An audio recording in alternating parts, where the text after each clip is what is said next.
గొంగడి మాటన చీకట్లో వీళ్ళకు రిజర్వేషన్ కాగితం వీళ్ళ చేతిలో పెట్టొద్దని చూస్తా ఉన్నది. కానీ న్యాయస్థానాల ద్వారా ఇది నిజమైనటువంటి రిజర్వేషన్ గా నిలబడదు. మాకు వాటాగా మాకు హక్కుగా రావాల్సినటువంటి రిజర్వేషన్ ఏదైతే ఉందో ఇది ఖచ్చితంగా రావాలి. దీన్ని అడ్డుకోవాలని పదే పదే వీళ్ళు చూస్తా ఉన్నారు. హైకోర్టులో కేసు వేసినారు, ఇక్కడ సుప్రీంకోర్టుకు వచ్చి కేసు వేసినారు. ఇన్ని రకాలుగా ఈ రిజర్వేషన్లు అడ్డుకోవాలని ఎవరైతే చూస్తా ఉన్నారో వాళ్లకు రిక్వెస్ట్ చేసినాము. తెలంగాణ రాష్ట్రంలో ఉన్నటువంటి మా బీసీల పక్షాన రిక్వెస్ట్ చేసినాము, మీరు పిటిషన్లు వాపసు తీసుకోమన్నాము. లేదు, మేము పిటిషన్లు వాపసు తీసుకోము, మేము అట్లాగే మొండిగా ముందుకు పోతాం, బీసీలకు 42% రిజర్వేషన్ రానియమనేటువంటి ధోరణితో పోతే మాత్రం తెలంగాణ సమాజంలో ఒక సరికొత్త ఉద్యమం పుడుతుంది. అది తిరుగుబాటుగా మారుతుంది. అది ఆ తర్వాత పరిణామాలన్నిటికీ రాష్ట్ర ప్రభుత్వమే బాధ్యత వహించాల్సి ఉంటుంది. మీ రెడ్డి జాగృతికి సంబంధించినటువంటి వాళ్ళే పిటిషన్లు వేస్తారు.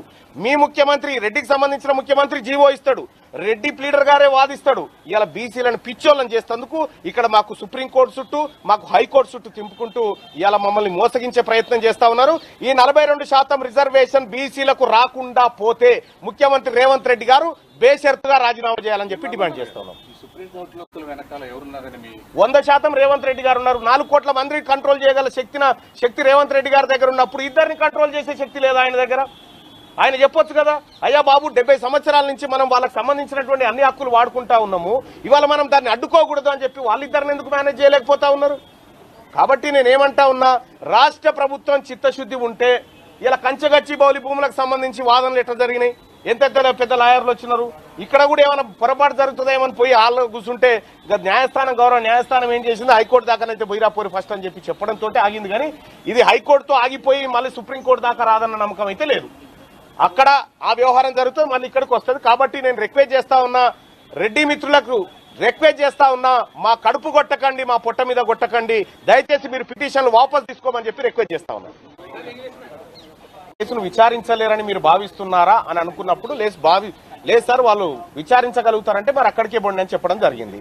ఇది ఇక్కడ గవర్నమెంట్ విజయమో ఇంకోవర్ విజయమో కాదు, ఇది కేవలం ఆపరేషన్ సక్సెస్ పేషెంట్ డెత్, ఇది మాత్రమే జరిగింది. రేపు హైకోర్టులో ఇదే తరహాలో ఉండదు.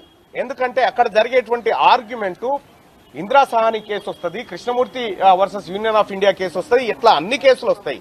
కాబట్టి ఇక్కడ రాష్ట్ర ప్రభుత్వం విన్ అయిందనో ఇంకోటని కాదు. నిజంగా విన్ అయ్యేది ఉంటే ఈ తెలంగాణ రాష్ట్ర ముఖ్యమంత్రి గారు చాలా ఇబ్బంది పడతా ఉన్నారు. అనేకమైనటువంటి అడ్వకేట్లను, సిబ్బందిని, మంత్రులను ఇక్కడ దూలకంటే ఆ పిటిషన్లు వేసినటువంటి 2 రెడ్లను మీరు ఊకొండా అంటే అయిపోతుంది.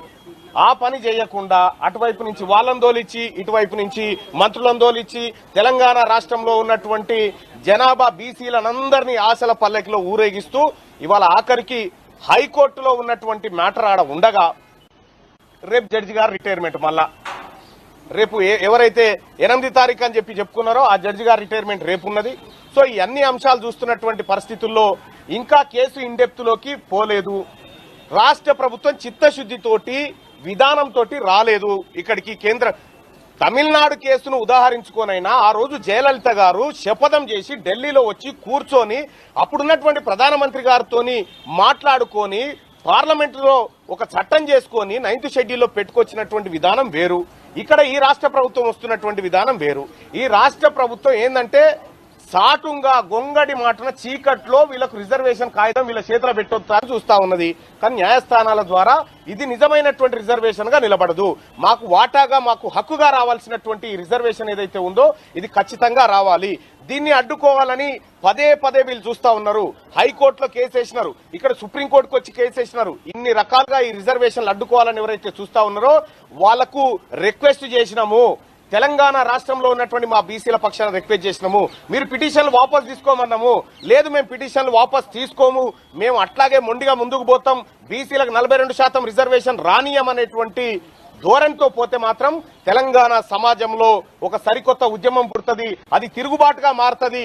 అది ఆ తర్వాత పరిణామాలన్నిటికీ రాష్ట్ర ప్రభుత్వమే బాధ్యత వహించాల్సి ఉంటుంది. మీ రెడ్డి జాగృతికి సంబంధించినటువంటి వాళ్ళే పిటిషన్లు వేస్తారు. మీ ముఖ్యమంత్రి రెడ్డికి సంబంధించిన ముఖ్యమంత్రి జీవో ఇస్తాడు, రెడ్డి ప్లీడర్ గారే వాదిస్తాడు. ఇలా బీసీలను పిచ్చోళ్ళని చేస్తేందుకు ఇక్కడ మాకు సుప్రీంకోర్టు చుట్టూ మాకు హైకోర్టు చుట్టూ తింపుకుంటూ ఇలా మమ్మల్ని మోసగించే ప్రయత్నం చేస్తా ఉన్నారు. ఈ 42% రిజర్వేషన్ బీసీలకు రాకుండా పోతే ముఖ్యమంత్రి రేవంత్ రెడ్డి గారు బేషరతుగా రాజీనామా చేయాలని చెప్పి డిమాండ్ చేస్తా ఉన్నాం. సుప్రీంకోర్టులో వెనకాల ఎవరున్నారని మీ 100% రేవంత్ రెడ్డి గారు ఉన్నారు. 4 కోట్ల మందిని కంట్రోల్ చేయగల శక్తి రేవంత్ రెడ్డి గారి దగ్గర ఉన్నప్పుడు ఇద్దరిని కంట్రోల్ చేసే శక్తి లేదా ఆయన దగ్గర?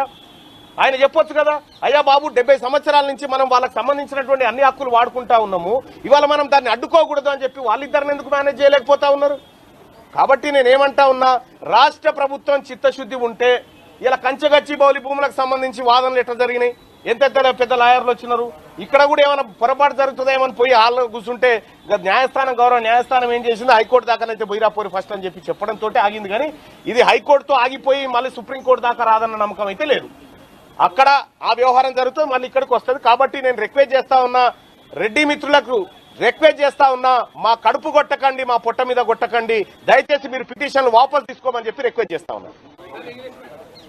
కేసును విచారించలేరని మీరు భావిస్తున్నారా అని అనుకున్నప్పుడు లేదు సార్, వాళ్ళు విచారించగలుగుతారంటే మరి అక్కడికే బొండి అని చెప్పడం జరిగింది.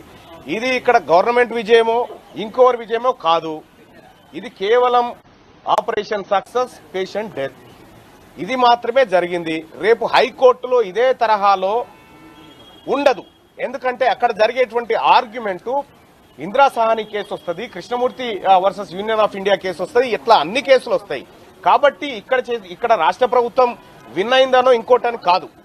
నిజంగా విన్ అయ్యేది ఉంటే ఈ తెలంగాణ రాష్ట్ర ముఖ్యమంత్రి గారు చాలా ఇబ్బంది పడతా ఉన్నారు. అనేకమైనటువంటి అడ్వకేట్లను, సిబ్బందిని, మంత్రులను ఇక్కడ దూలకంటే ఆ పిటిషన్లు వేసినటువంటి 2 రెడ్లను మీరు ఊకొండా అంటే అయిపోతుంది. ఆ పని చేయకుండా అటువైపు నుంచి వాళ్ళని దోలిచ్చి, ఇటువైపు నుంచి మంత్రులను దోలిచ్చి, తెలంగాణ రాష్ట్రంలో ఉన్నటువంటి జనాభా బీసీలనందరినీ ఆశల పల్లెకిలో ఊరేగిస్తూ ఇవాళ ఆఖరికి హైకోర్టులో ఉన్నటువంటి మ్యాటర్ ఆడ ఉండగా రేపు జడ్జి గారు రిటైర్ ఆ పిటిషన్లు వేసినటువంటి 2 రెడ్లను మీరు ఊకొండా అంటే అయిపోతుంది. ఆ పని చేయకుండా అటువైపు నుంచి వాళ్ళని దోలిచ్చి, ఇటువైపు నుంచి మంత్రులను దోలిచ్చి, తెలంగాణ రాష్ట్రంలో ఉన్నటువంటి జనాభా బీసీలనందరినీ ఆశల పల్లెకిలో ఊరేగిస్తూ ఇవాళ ఆఖరికి హైకోర్టులో ఉన్నటువంటి మ్యాటర్ ఆడ ఉండగా రేపు జడ్జి గారు రిటైర్మెంట్. మళ్ళా రేపు ఎవరైతే 8 తారీఖు అని చెప్పి చెప్పుకున్నారో ఆ జడ్జి గారి రిటైర్మెంట్ రేపు ఉన్నది. సో ఈ అన్ని అంశాలు చూస్తున్నటువంటి పరిస్థితుల్లో ఇంకా కేసు ఇండెప్త్ లోకి పోలేదు. రాష్ట్ర ప్రభుత్వం చిత్తశుద్ధితోటి విధానంతో రాలేదు ఇక్కడికి.